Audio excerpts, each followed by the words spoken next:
दोस्तों, सबसे पहले एक वार्निंग।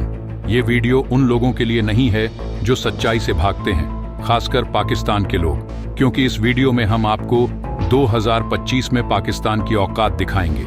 ये वो कहानी है जहां भारत ने न सिर्फ अपनी ताकत दिखाई, बल्कि दुनिया को ये बताया कि हमारे वीर जवानों के सामने कोई टिक नहीं सकता। तो दोस्तों, अगर आप सच्चे भारतीय हैं तो इस वीडियो को लाइक करके कमेंट बॉक्स में जय हिंद जरूर लिखें। याद रहे, जय हिंद कहना हम सब के लिए गर्व की बात है। दोस्तों, क्या आपको पता है कि 1971 के युद्ध में सिर्फ 13 दिनों में भारत ने पाकिस्तान को धूल चटा दी थी? लेकिन ये कहानी सिर्फ 1971 तक सीमित नहीं है। आज 2025 में भी पाकिस्तान उसी जगह खड़ा है जहां उसे होना चाहिए, भारत की शक्ति के सामने घुटनों पर।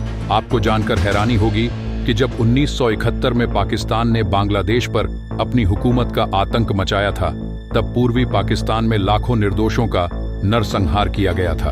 उनकी क्रूरता की सीमा यह थी कि 30 लाख लोगों को मौत के घाट उतार दिया और 4 लाख महिलाओं का बलात्कार किया गया।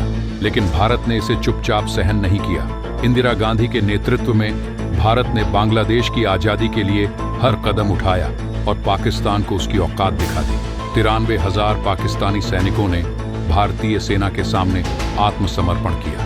यह इतिहास का सबसे बड़ा आत्मसमर्पण था, जिसने पाकिस्तान को पूरी दुनिया में शर्मिंदा कर दिया। लेकिन पाकिस्तान ने इससे कुछ नहीं सीखा। आज 2025 में भी उसकी हालत वैसी ही है, बल्कि और बदतर हो चुकी है। पाकिस्तान ने बार बार भारत के खिलाफ साजिशें रची, कभी आतंकवाद फैलाया तो कभी कश्मीर का मुद्दा उठाकर दुनिया का ध्यान खींचने की कोशिश की। लेकिन हर बार उसे भारत की ताकत के सामने हार का सामना करना पड़ा। आज भारत सिर्फ जमीन पर ही नहीं, बल्कि अंतरिक्ष में भी अपनी शक्ति का प्रदर्शन कर रहा है। भारतीय सेना और इसरो के वैज्ञानिक मिलकर ऐसी तकनीक विकसित कर रहे हैं जो भारत को अंतरिक्ष में भी अजेय बना देगा। पाकिस्तान की अर्थव्यवस्था पूरी तरह से चरमरा चुकी है। 2025 में उसकी हालत यह है कि IMF भी उसे कर्ज देने से पहले 100 बार सोचता है। वहां की जनता महंगाई से त्रस्त है और सरकारें सिर्फ अपनी कुर्सी बचाने की लड़ाई में लगी हैं। वहीं दूसरी ओर भारत चांद पर अपना तीसरा मिशन भेजने की तैयारी कर रहा है और अपनी सेना को और भी आधुनिक बना रहा है। लोंगेवाला की कहानी तो आप सबने सुनी होगी, जब सिर्फ 120 भारतीय जवानों ने पाकिस्तान की पूरी ब्रिगेड को रोक दिया था। मेजर कुलदीप सिंह चांदपुरी के नेतृत्व में इन जवानों ने दिखा दिया कि संख्या से ज्यादा हौसला मायने रखता है। आज भी यह कहानी भारतीय सेना की बहादुरी का प्रतीक है। पाकिस्तान ने कई बार चीन के साथ मिलकर भारत को घेरने की कोशिश की, लेकिन हर बार उसे मुंह की खानी पड़ी। 2025 में चीन खुद अपने आंतरिक मुद्दों में उलझा हुआ है और पाकिस्तान को किनारे कर चुका है। पाकिस्तान के पास अब न तो कोई सच्चा दोस्त बचा है और न ही कोई आर्थिक मदद करने वाला। पाकिस्तान ने कभी अमेरिका पर भरोसा किया तो कभी सऊदी अरब पर, लेकिन आज अमेरिका भी उसकी ओर ध्यान नहीं देता और सऊदी अरब ने अपनी प्राथमिकताएं बदल ली हैं। पाकिस्तान के नेता अब सिर्फ अपनी कुर्सी बचाने की कोशिश में लगे हैं, जबकि वहां की जनता सड़कों पर उतर आई है। भारत के खिलाफ साजिशें रचते रचते पाकिस्तान ने खुद को इतना कमजोर कर लिया है कि अब वह अपनी रक्षा करने में भी असमर्थ है। भारतीय सेना ने हाल ही में अपनी नई मिसाइल प्रणाली का परीक्षण किया, जिसने पाकिस्तान की सीमाओं तक अपनी ताकत दिखाई। भारत ने दिखा दिया है कि वह न सिर्फ अपनी सीमाओं की रक्षा कर सकता है, बल्कि दुश्मनों को उन्हीं के घर में घुसकर जवाब देने की क्षमता रखता है। पाकिस्तान का यह हाल उसकी गलत नीतियों और भारत के खिलाफ उसकी नफरत का नतीजा है। अगर वह भारत के साथ शांति और सहयोग का रास्ता चुनता तो शायद उसकी हालत कुछ और होती। लेकिन उसने बार बार भारत को उकसाने की कोशिश की और हर बार उसे करारी हार का सामना करना पड़ा। आज 2025 में भारत सिर्फ एक मजबूत देश नहीं है, बल्कि एक वैश्विक शक्ति बन चुका है। हमारी अर्थव्यवस्था दुनिया की तीसरी सबसे बड़ी अर्थव्यवस्था है और हमारी सेना दुनिया की सबसे ताकतवर सेनाओं में से एक है।